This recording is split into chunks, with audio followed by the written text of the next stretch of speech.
morning, everybody. It's Michael Romeo, and I'm here to talk about a book. Guess that's what I do. I talk about books, and I love talking about books. Welcome if you're a subscriber. Welcome if you are a visitor. Welcome if you're just cruising through and not even sure where you are. That's wonderful too. What we are doing today is we are reviewing a book I just finished called Dirtbag, Massachusetts by Isaac Fitzgerald. He calls it a confessional. This book was a little bit of a disappointment. I really expected to resonate with this book because the author is from Massachusetts, grew up in a dysfunctional Catholic family. There were a number of things that I read prior to getting the book that lined up with things in my experience, and I really expected to really connect with the author on this one. Come to find out, our lives were very little alike. There's some similarities, and where those hit, they did connect a little bit. There was a little bit of camaraderie of shared experience type thing. But mostly, the book, it was just okay. It's told through a series of essays, each one on a different topic of a different point of his life. And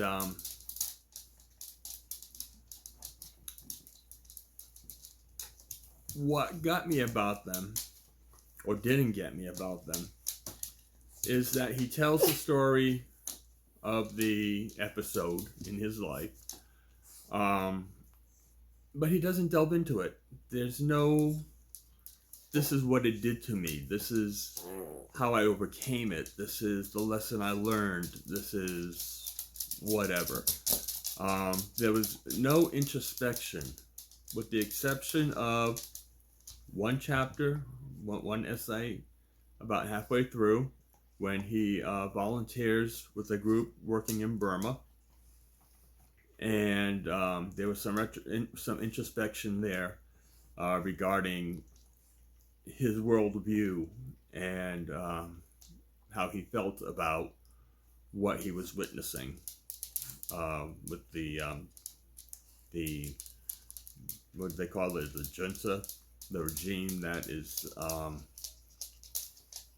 ruling and marginalizing other ethnicities. And then there was the last chapter, or last essay, which was about his relationship with his parents, which had been hinted at throughout the other essays, but this one was focused on it. And in that one, he did some introspection. But that was it. Out of all the essays in the book, and there are about a dozen, this is the only two that really, where he delved in and really gave his thoughts on what happened and why and wherefore. And there was one other chapter where I guess he did it, but it was an I don't care situation for me. He spent 6 months working in the pornographic film industry, actually appearing in movies, and he goes on to talk a little bit about the rights and the value of sex workers. I'm not sure I agreed with a lot of what he said regarding that topic, but that's neither here nor there. But yeah, I felt the book was just a bit on the shallow side. I expected more, and had no reason to expect more, come to think of it, because I have no idea who this guy is until I started reading the book. He apparently is a writer who has appeared in The New Yorker and a number of other publications, and has made appearances on the Today Show Well, I don't watch the Today Show, so I wouldn't have known that. And there's nothing here that makes me want to follow up with anything else he's written. Is it a bad book? Maybe not. Maybe I just expected too much of it. Again, not knowing who he was, making assumptions from the little thumbnails I read prior to its publication. It's an okay book. And yeah, that's just it. It's an okay book. And I would have enjoyed more of the self-investigatory work that comes with exploring your life. We did have, as I said, a few things that we connected on. The most dynamic one was our parents. We both had alcoholic fathers. We both had mothers who tried to commit suicide with overdoses several times. We both endured long-standing arguments and fights. So yeah, that last chapter he did was probably, I won't say it redeemed the book for me, but it rewarded me for reading it to the end.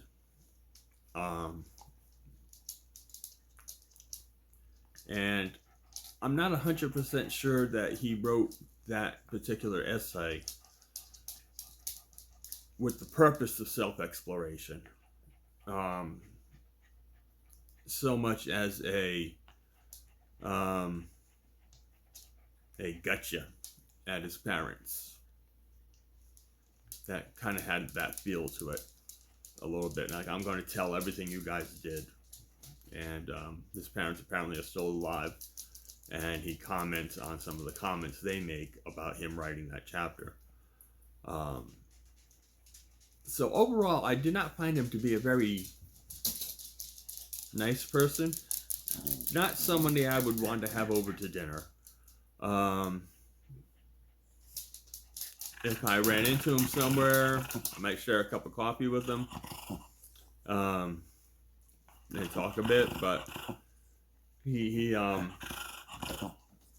just struck me as somebody who's just a little more shallow than I'm comfortable with. Is he a narcissist? No, I don't think that. Oh, hello.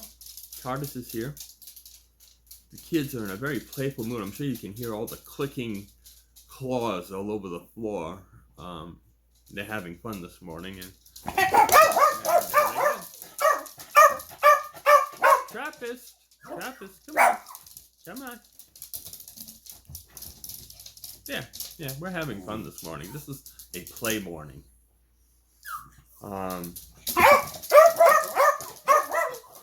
Okay, so sorry for that little interruption. But I think I quieted them. Now I was going to say I think I quieted them down, but I guess not. But anyway, that's where I am on the book. The book, Dirtbag, Massachusetts, by Isaac Fitzgerald. If you like tell-all memoirs, confessional type memoirs, go ahead and give it a try. It is a confessional. I'll give it that. Do be warned that there are triggers. If childhood drug abuse is a trigger for you, you'll find it difficult to read some of it. Neglected children is a trigger that would be here. The sex industry, which I've already mentioned. If that triggers you, then know that that's in there. But those are probably the only some mental health issues, but he doesn't delve into them, like I said. He more just, he announces them, talks a little bit about them, and moves on. And that's about it. So, Dirtbag, Massachusetts. On Goodreads, I'm giving it a 3 out of 5. Like I said, it wasn't a bad book. It just wasn't as good as it could be. And on that note, I'm going to take my noisy kids and go have breakfast. And yeah, they heard that and they're looking at me now like, "Where's the food, Dad?" Is that what you're doing? Yep. Okay, time to feed the kids. We'll talk to you later. Bye.